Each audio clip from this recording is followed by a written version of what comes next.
Hey, how's it going? It's your boy Josh, aka Joshcashflow. And it's your boy Jeff, aka Mr. I'm the Bank. Hey, so you're the bank? Of They're course. about to fry you up because we don't like banks on this show. Oh, for real? Yeah, we don't. We don't like banks. Okay. Oh, yeah? Well, you Tell know me what? why. We want to be the bank. Yeah, that's why I said Mr. I'm the Bank. No, me, you want to take advantage of people. Nah, when I say I'm the bank, I teach people how to become a bank. Okay, you teach people how to be like. What do you mean? You teach people how to become a bank? So pretty much instead of, like, you know how people, they go to the bank, right? Uh-huh. And when they go to the bank, they get denied a lot of times. Okay. Like, literally, there's a statistic that 7 out of 10 businesses fail. And the reason why they fail is because of a lack of what? Capital. Funding, capital. Funding. Yeah. So instead of becoming a victim of the bank, I teach you how to build a bank, to become a bank, so that you no longer have to become a prey or a victim of a bank. Okay. Yeah. That makes sense. You know, I always teach my students this, right? That when we talk about money, right, it's a rule of return. Okay, right? Right. If you know your rate of return, then you can be very profitable no matter how small that rate of return is. True. So I'll give you an example. Most loans, what's the interest rate on a loan right now? Well, it depends on whether it's a term loan. Like just a standard on a house, a regular person buying a house, what's the interest rate? So it's probably about 7%. 7%. Yeah, and it was 3% last year. But on your savings account, what are they paying you on interest? What interest are they paying you for putting your money in the bank? Less than 1% really. Exactly. So I mean, I know my bank came out with an email. They were like, "Congratulations, our best rate ever, industry breaking rates, 0.06%." I knew you were gonna say something like that. Yeah. And I was like, 0.06%. Get the heck out of here. So that's what you. So are you saying that's what you are? You're somebody who takes people's money from 0.06% and then loans it out at 3 to 7%. That's what you do. So I don't do that.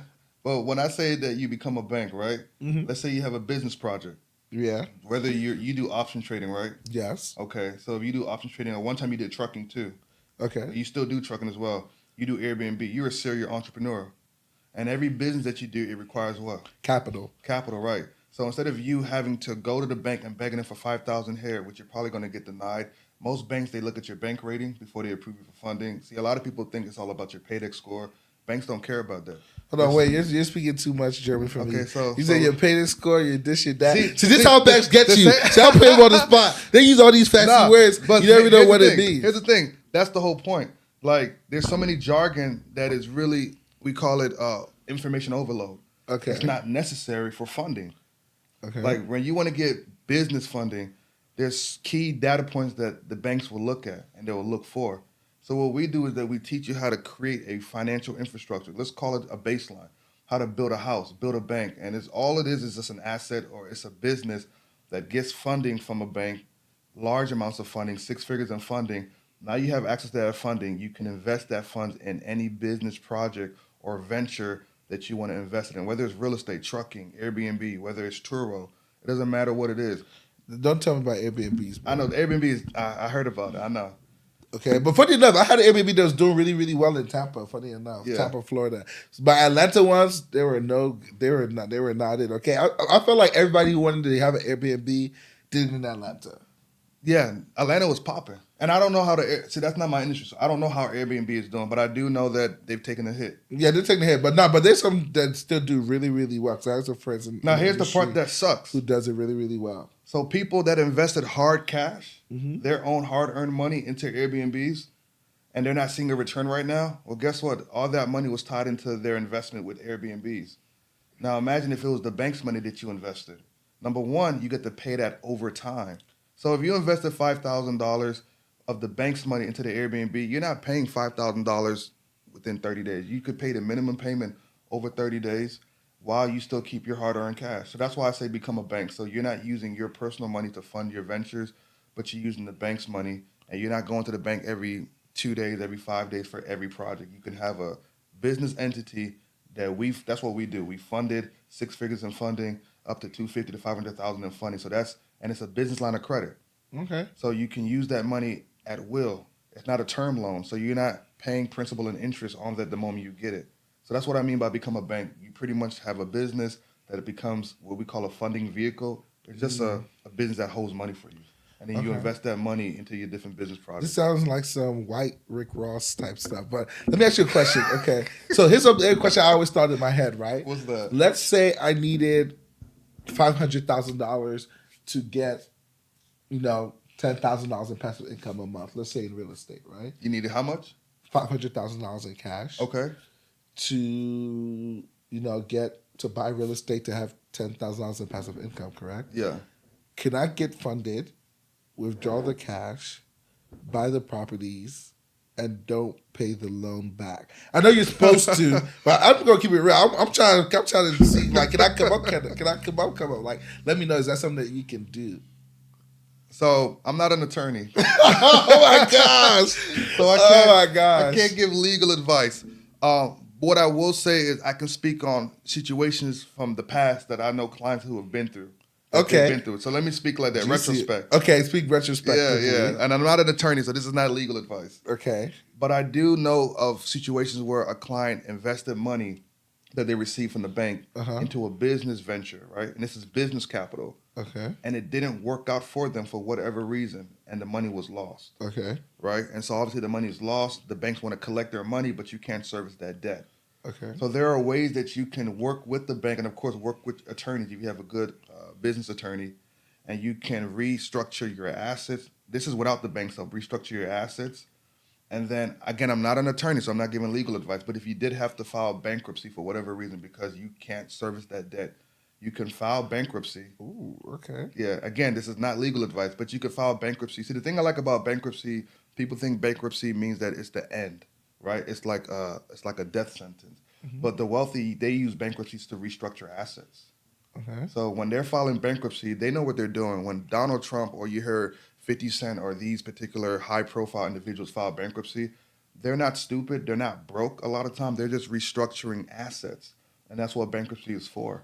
And so, of course, you need to have a good attorney. You need to have a good tax strategist.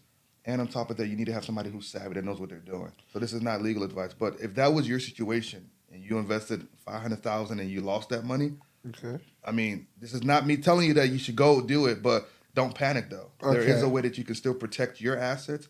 You can still protect your financial integrity and at the same time restructure your assets and, But wouldn't the bankruptcy be on like your personal? Yeah, it will. Personal thing. Yeah. Okay, but then what you're not saying is that you can also get that taken off depending on the situation. Again, I've had clients. I'm not saying that this is. Okay. But I've had clients who file for bankruptcy, and after they file for bankruptcy, 6 months down the road, when it pops up on their personal credit, they pay me a visit. The way you said it right now, it sounds like 50 cents. I'm taking you to the candy shop. Nah, please do not. This video just went to the opposite direction. Oh my God. Okay. No, but you know what's so funny? They pay me a professional visit, meaning that what my company we do funding, of course, but then we also have outsourced specialists that work on credit. And so if it shows up on your personal credit, well, guess what? One thing I always say is this: credit is like a piece of cloth. Anything you can put on it, you can take off of it legally. I like that one. That's a bar. Hey, we need to cut that, clip that, packet that. Bloop, bloop. Yeah. Fly it out. You can, listen, yeah, here's I like the thing. that. You can remove your name off of your credit report. Really? Legally. But of course, you have to have a justifiable reason. Okay. You can remove social security numbers off your personal credit. Again, you have to have justifiable reason. You can remove employer information or whoever your boss is, your employee. You can remove addresses. You can remove personal identifiers. Yeah, this too much sauce with this podcast. I feel like I'm sweating. I'm getting hot and bothered. I don't know about you. Personal finance gets me hot and bothered. This gets me hot and bothered. The temperature. This is what we do. The temperature's getting too hot in here. But no, it's so interesting. So bankruptcy then is a tool just like that then. So here's one thing I learned and I love about America. Anything you need there's a solution. Is $1 or a phone call away. Absolutely. There's either a relationship that can help you fix that problem or $1 amount that can help you fix that problem. Exactly. So if sometimes if you have the relationship can also come with the money. Exactly. You know what's so funny? There was a case where I know somebody who wanted to grow their investment income. Okay. And they themselves didn't have the finance history to buy a property that they wanted to buy, right? Okay. So they partnered with a friend they met at a mastermind. The person used their net worth as a collateral piece. And just based on their net worth, they were able to get a piece of the deal. The friend got credibility, and then he was able to buy that multi-million dollar property. Absolutely. So what it taught me, and something I didn't even know, that your net worth is an asset in itself. Yeah, of course. So back in the day, people used to just try to grow their net worth as high as possible, and they can leverage that and get on loans and things of that nature, and then can build cash flow through that method. Yeah. So I guess for you, the question for you, would you prefer, are you a net worth person or a cash flow person? Would you rather have $10 million in net worth or $1 million a month in cash flow? Ooh, that's a great question. What I have say it again. $10 million in net worth Uh-huh. or $1 million a month in cash flow? See, I'm all about net worth. Okay. I know how to leverage my net worth. You know what I'm saying? And then also, they always say your network is your net worth. And so it's also about relationships. So if you're asking me, would I rather have $1 million in cash flow, meaning like, let's say if I have a business that's printing me $1 million, or real estate or e-com or whatever the case may be, or 20 million, you said, or 10 million in net worth. Yeah. So let me ask you a question. That's a great question, right? And I already know the answer, but this is for the viewers too. So let me ask you a question. What would I do? No. Break down net worth. Okay, this is for the viewers. I already know my answer, but break down net worth. So net worth is pretty much all your assets, pretty much everything you own, what it's worth, minus anything that you owe, your liabilities. Okay, so that could be your real estate. And if you want to get really specific, you can even do your shoe collection, your car collection. So you can have a net worth sheet, how much you own versus how much you owe. So for example, if you have a house that's worth $400,000 and that's all you had to your name, but your mortgage is $300,000, your net worth is $100,000. Right? So, well, to get to 10, matter of fact, you become something called an accredited investor, which means you can invest in certain securities in the United States where you have $1 million plus net worth. Right? So, yes, that's the definition. I mean, my name is Joshcashflow, so you already know I'm going to go with cash flow. Here's why I'm not that big of a net worth fan. So Let me tell you. So I was going to tell you what my answer was before you. Okay, go ahead. So I wanted you to explain that real quick. But for me, my answer is, you asked me would I rather have $1 million in revenue, income, or a $10 million net worth. For me, it would be the revenue. The reason why is because I can always use it to buy more assets. Yeah, that's true. Like I like playing it like Monopoly. That's how I played in real life. Yeah. So I can always use that to acquire more assets. Also, you can use cash flow, and depending on, there's savvy things you could do in the banking industry where you can take money, put it in a particular account, and then leverage and get a line of credit against that account. That will increase your net worth. Thank you. Yeah. Yeah. And also, not only that, but it protects your money. Yeah, you can secure money in a particular type of bank account, and then you can leverage against that account and get a line of credit or a business line of credit. So now I'm not playing with my money; I'm playing with the bank's money. I don't play with my money. So is that like a certificate of? Are you talking about like a certificate of deposit? Yeah. Or there's certain savings accounts. There's certain savings accounts that you can put into your you can put money into your bank account, and when you do that, you can leverage against that. Okay, that makes sense. Yeah, no, I've heard of so many plays like that. But I mean, I always also heard this word like over leverage. Like, so at what point as an entrepreneur or as a person do you get over leverage, or what does over leverage even mean? For me, when you can't service the debt. See, debt. I always say this all the time, and you know what I'm about to say. Debt without a plan is just debt. Right? But debt with a plan is called capital inception or capital injection. I love when you say that. Yeah, capital injection. I was like, ooh, inject me with that cash. I like it. It's true. So like how you over leverage is if you take money out from the bank and you don't have a plan to pay that back, or you don't have a plan to pay it back in a good time, then you're over leveraged. So it's not about, I have a lot of clients that wanted $500,000 from the bank. Some say I want $1 million, and then I listen to them when they tell me about what their plan is. And see, we don't control their money. You do what you want to do with your money. That's yours. But we want to guide you, though. So I can tell, like, if you want to do remember we spoke about it one time. I'm trying to be nice because I don't want nobody to feel offended, but it was a vending machine business. Yeah, somebody, Hey, what did I say? And they want $1 million. And here's the thing. Now, if you have a successful vending machine company and you're about to expand, you got contracts with, let's say, with schools, You got contracts with stadiums because there are certain businesses where you can put your vending machine in. What hospitals, like you're gonna blow up. But if you never ever had a vending machine in your life, you've never owned now one vending machine, and then you come to me and say, "Hey, Jeff, I want $1 million to start a vending machine company." I'm gonna ask you first, what's the average startup cost to start a vending machine company? I'm going to ask you certain questions to know whether you've done your homework and your due diligence. Yeah. You don't need $1 million loan because you're not going to be able to service that debt. And now what's going to happen is that you're going to be in a chokehold with the banks, and now you're going to be worse off than before you started. Yeah. So that's, for me, that's a client that's over leveraging, themselves. Well, here's the thing though, with debt.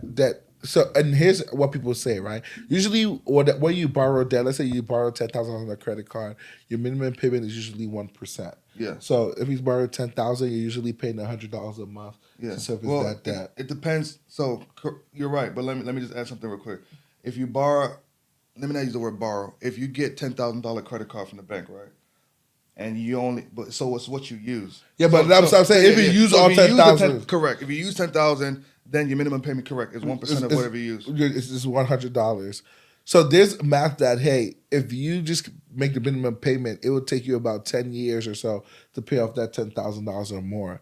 And then I think regular people get upset about that because they're like, well, I don't want to use 10 years to pay off $10,000. But first of all, what don't realize that first, $10,000 today is worth way more than $10,000 10 years from now. Correct. The value of that $10,000 in 10 years from now is not going to be 10,000, it's going to be 7,000. So inflation is working in your favor. Correct. And inflation means the cost of goods over time as they rise, okay? Right. So, for example, 50 years ago, butter used to cost 10 cents. Now butter costs maybe $2.50 or $3, right? That's inflation. Okay. Number two, if you're buying an income producing asset, let's say you put that $10,000 into an Airbnb, and that Airbnb, worst case, or a down payment on the house, and that house is bringing you $300 a month. So you're servicing the debt at $100, and you're making $300 a month in positive cash flow. That's actually good debt. And in that situation, I wouldn't mind having that $10,000 line of credit for 10 years because, number one, I'm servicing the debt. Number two, I'm bringing monthly income cash flow into my house, into my life. And number three, the appreciation of the asset I bought increases over time. So I'm getting appreciation, inflation, depreciation from real estate, and cash flow. So I'm going to take it a step further, right? What you said is true. When people tell me stuff like that, you know what I tell them? What? Number one, if you spend, what was the number you said, $10,000? $10,000, yeah. You can use $10,000 of your hard cash and do what you want to do, so now you don't have to worry about paying nothing back. But outside of, so it's all about trade by barter, right? It's like you pay for something, you get something back. It's like you trade your money for a service, your money for a product. So if you're using cash, you're trading your money for whatever that product is, and that's all you're getting back is that product. There's no other benefit. Yeah. If I use credit, I'm getting the product back, plus I'm getting rewards. Points on my credit card, travel point, cash reward points. Now, let me take it a step further. I love Amex for this reason. Of course. Come on, you already know how we do it. Amex, yeah. Number one. Number two, there's no law that says you can't pay back more than $100 a month. Yeah. So here's the thing. If you spend $10,000 and you're saying you got to spend the minimum payment over 10 years, blah, blah, blah. Well, if you get an influx of cash, you can pay it back the next month. You don't have to, there's no law that says you got to do the minimum payment. That's number two. So when people say that, I'm like, well, I mean, first of all, if you had the money to drop $10,000 to buy a particular product, use your credit card, and if you feel like it, then that $10,000 you have in cash, thank you, pay it off with the credit card. I do that a lot. You're not locked into a contract with the bank that you have to, over 10 years, pay the minimum payment. You know what's so funny? So there's literally ways you can get cash with different credit cards called cash rewards. Like Chase sent me the offer the other day. It's like, get $700 by putting a $1,500 deposit. Amex sent me an offer, like get an extra $10,000 in cash back by funding a bank account this so much.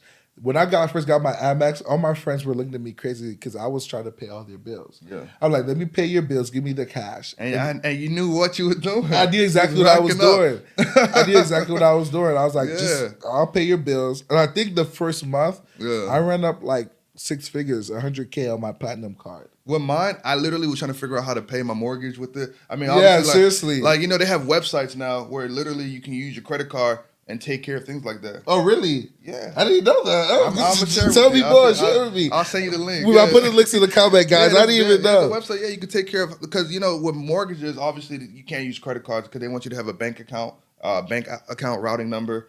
You know, so they don't want you to use credit cards. But there are softwares, there are actual websites where you can do that.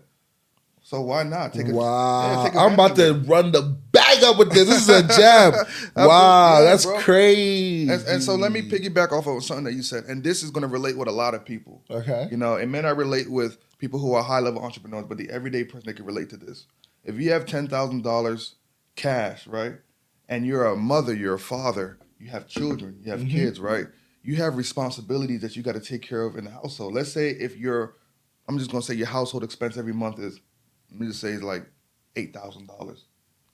And you got to take care of your kids. You can't afford to just take $10,000 and that's your income for the month. You can't just take that $10,000 and put it into a business and hope for the best. That's not smart. Number one. Again, I'm not trying to scare people, but statistics show, SBA stats show that 7 out of 10 businesses fail within the first 5 to 10 years because of lack of capital. The second reason why they fail is because they don't have adequate staffing. So if I know that there's a high percent of a fail rate with businesses, I'm still going to believe in my business, but I got to also make the right smart moves. I can't take all my hard-earned cash and put it into a business with those type of stats against me. So check this out. Your household expense is $8,000. You got a business venture that you need $10,000 to invest in. Instead of using that $10,000 that's meant for your family, I'm going to use the bank's money. If I use the bank's money and invest $10,000, I still keep my $10,000 cash, and now I'm servicing the debt that I borrow from the bank every month, $100. So now that frees me up to take care of my family. So now I've accomplished two things. I've been able to, number one, rack up points on my credit card because I use the bank's money. Number two, secure my $10,000 that I got from my job. Secure Number your three, cash. take care of my family, right? I'm taking care of my family because I still got $10,000 of my income that I can use to take care of my family because my household expenses, $8,000. Number four, I took care of my business because my business needed that $10,000, so I used the bank's money. So I've accomplished 4 things by just that move. So that's why I love using the bank's money. And this is relatable to a lot of people because a lot of people, they got families, they got responsibilities. You don't want to be strapped for cash where you use your money for for your business, and now you're living check to check. And I always believe in having 3 to 4 months of expenses in cash anyways. That's just me for safety, like at a minimum. Mine is 6. Yeah, and that's what I'm saying. Minimum 3 to 4, right? Minimum 6, yeah. You want to have at least 3 to 4, right? Because you want to be able to live at least a quarter of the year. Correct. If something happened. I mean, look at COVID, right? If COVID hit, and that was if you didn't have savings, 1 to 2 year. Bruh, some people were blessed. I mean, I know the government gave out like $1,200 checks and things of that nature, but what's that gonna do? That doesn't even pay like your mortgage or your rent, like as a family member. Yeah. But it's so crazy how powerful credit, funding, and cash can be if you know how to use it. There's a quote that somebody said, and it goes like this: when somebody with experience meets somebody with money, the person with money will get the experience, and the person with experience will get the money. Yeah. Right? So the more experience, the more knowledge you have. It wasn't experience. Experience is just exposure amplified. So you get exposed to something, and then you actually learn how to use it and actually become part of the exposure. So if you get exposed to the knowledge of how to use credit, how to use money the right way, and create a master plan around it, it can actually be very beneficial. But that's why it's important to have mentorship, because to be honest, most people don't know how to do that. They don't know how to leverage credit. They don't know how to master credit. People focus on just the money aspect. And I always say that you got to understand the credit game before you get the money game or the bank game, because it makes sense. Yep. And now you're strategic. You're playing chess now with the bank. That's why I call it build a bank, because now you know how to build a bank because you understand the moving pieces on the chessboard. And so you're never going to be a victim of lack. You're never going to be a victim of a denial. You'll never be a victim of your family suffering because your business doesn't have enough money. And you know what? It gives you options. I mean, I always say something about options trading. Options gives you options. Yeah. No, but knowing and having knowledge gives you options as well, because one thing is that when you're going out into the marketplace, Right. you have to be very savvy. Yep. You have to understand. A great game you guys can play is Cashflow 101. Robert Kiyosaki created it. I'm not a sponsor. I'm not selling it, but I played it like every single day. Good like that? Yeah, it's really, really good. And it's an online version, so you don't have to buy the board game. You can literally go to like richdadclassic.com. So Okay. that's how much I played on the website. I've never played it before. What? You've never? Okay, you got to go. I've never. Next host, please. Next speaker. No, Rich Dad. Cashflow 101 Okay. by Robert Kiyosaki. I mean, I played in real life, but Yeah, I know we played it together in real life. Yeah. Yeah, but no, But I'm talking online. about I played cash flow in real life through businesses. Oh, but I guy want is to so ask funny. but it's a good. I mean, listen, any tool that can help people and they can translate it to real life. It's so realistic because Yeah. I mean, it also teaches you how to think about debt, money management, things of that nature. There's, Ooh, I like that. It really does. So there'll be an example. Let's say you want to buy a house. It'll tell you how much cash flow you're making a month. Whether you should get it'll tell you that the bank will offer you a loan for that house, and then you have to decide whether the loan makes sense. I like it's that. just third grade. It's literally third grade math. Anybody can do it. And I it's- should add that to my mentorship. Oh, you should. If it's not That there, everybody, you know what I'm saying? it's I play that game all the time. My wife gets annoyed at me sometimes because she's like, Josh, again, Cashflow 101. And I'm like, okay. But that's the type of game that you teach your kids, you know what I'm saying? Yeah. I got my little son, he's 5 years old. I start having him play that. It's so crazy. And honestly, that's why I love business. Business, to me, is one of the best contact sports in the world that makes you feel alive because it makes you realize who you are. Yeah. It makes you realize who you are. Yeah. You know what I'm saying? There's no faking it in business. Like, it's either you're about it or you're not about it. And you know what's funny too? Either you're gonna pay your bills or you're not. Like when you don't have a Facts. boss, when you don't have a boss, you don't have an employer that's paying you every 2 weeks, you know, or every month or every week. And this is no shade, you know, I'm not throwing any shade to anybody that has a job, but when you run your own business, like you are responsible for the food on your table. So either you're gonna sleep in a house or you're gonna sleep under a bridge. No, and so it really does expose you. It shows you your strengths, your weaknesses, and to be honest, it's an avenue to become great. Exactly. Yeah. Sometimes I wish it's like, why can't I be a 9 to 5? Because honestly, life, I don't want to say it's easy, but it's very chill. Like you're not having to use crazy creative process. But you I'm were just at one not, point. So I what was, happened? but I'm not. I was a bit like I'm telling you. What happened? When I was a 9 to 5 person, everybody knew I was going to be in business. I can show you a screenshot. There was one time I was on the nursing floor. I was an ER nurse, and a patient was coming in. The patient was coding, and a business call came in. Guess which one I answered first? Oh my Lord! I want to go answer the business Was it a phone code call. blue? Success, less speed. Was it a That- was it a code blue? No hablo español English. Okay, so I want to go answer the business phone Hey, you call. said success loves speed. Success But I'm asking loves you, is it speed. a code blue? I said success loves speed. Let's move on. Okay. And no, Oh it was my so crazy because my God. manager came to me one time and I had no idea. I thought I was like James Bond. I thought I was hiding my businesses very secretly. She was like, "Hey, businessman, how's it going today?" I said, "Hey, businessman, how'd you know I do business?" He was like, "Josh, you're a businessman. I'm always on the phone. I see you." I'm sorry. And all my jobs has always been like that. So I knew I wasn't built for 9 to 5 for long. I was just Oh my God. using it as kind of, a stepping stone to get to where I needed to get to, Yeah. honestly. But yeah, one last question I'm going to ask you because we Yeah. could go on for hours and hours, okay? You're still killing me with So- the success loves speed. Success Go loves ahead. me. Don't ask me about no Go to code blue Code before Blue. the CMS come look for me. Okay, one last question Go for ahead, you, brother. okay? Go ahead, brother. I gave you the $10 million cash versus $10 million net worth question. Yeah. Okay, $10 million in debt or $500,000 in cash. Which one would you Easy. rather have? Depends on what kind of debt. So, you have what I call structured debt or structured debt, unstructured debt, restructured debt. I'm not going to break it down. We don't have enough time. I'm not even ready But for that word. I'll just tell you this. Unstructured debt is like student loans. You Okay. can't do nothing with it. You can't build wealth on that. Not really. Structured debt, that's my kind of debt. So what's the question again? $500,000 in debt Uh-huh. or $5 million. I thought you said 10 million. Even if it's 5 million. $10 million. No, $10 million in debt, $500,000 in cash. $10 million in structured debt, give me that all day, every day. Okay. You know how fast I can print 500K cash? What is structured debt then? Structured debt is like business lines of credit. It's any type of debt that you can leverage to create revenue. So example, remember like I said, debt without a plan is debt. Debt with a plan is capital injection, or I call it cash flow consumption. So pretty much when I can take debt and infuse it into an asset or infuse it into an infrastructure or an entity, and it can create me cash flow. Yeah, I always tell Or people acquisition, buying businesses. buying businesses. I love So acquisition. give me That's a whole nother. So I'm expecting a wire. That's a whole nother. I'm expecting a wire for 10 million. Anyways, that's a whole nother conversation. I always tell people this, right? Yeah. You don't lack, the problem for you is not cash. Is that you don't lack a business or an idea big enough and you're not able to sell that vision. Yeah. I'll give you a story, okay? Her first name was Sarah.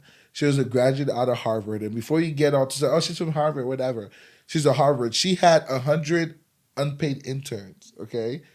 That's the hack. Okay. Searching for businesses that she could buy. The only asset she had to her name was a 10-year-old RAV4. Okay? That was the only asset she had to her name. She found a business called eggs.com. She talked to 100 banks. 99 of them said no. One said yes. She bought the business and now prints north of $10 million a year in cash flow. I believe that. And she did not have to put her own credit down or her own name. Money. Or her own money or her asset. The bank did all of the financing. Yep. And all she had was an idea that was fundable. And that's a shortcut that I feel like most African Americans, most people in our community don't know, is finding fundable ideas. Yep. So I'm going to leave that cliffhanger here for the next episode. Follow my boy, Jeff. What's your hashtag? Jeffrey Oboite, JEFFREY OBOITE. Yep, and of course your boy Joshcashflow. Matter of fact, we're having the 5-day challenge coming up, aren't we? Oh yeah. We got the 5-day challenge coming up. You don't want to miss this, guys. You want to tell them a little? Oh, should I do it? How you want to do it? So we have a 5-day challenge. We're going to teach you guys all about getting funded, help you get funded up to 6 figures, and of course show you how to flip that money with options and other things. So click the link in the bio. I'll include the link there as well as Cashflow 101 and that secret website you told me about where you can put your mortgage under your credit. I need that. I need that. So guys, join the challenge, guys. It's going to be great. We're going to get you funded 6 figures in funding. And then my boy here is going to show you how to flip that, invest it in the stock market, make money printing options every day. Let's get it. Let's go. All right. Don't leave me hanging.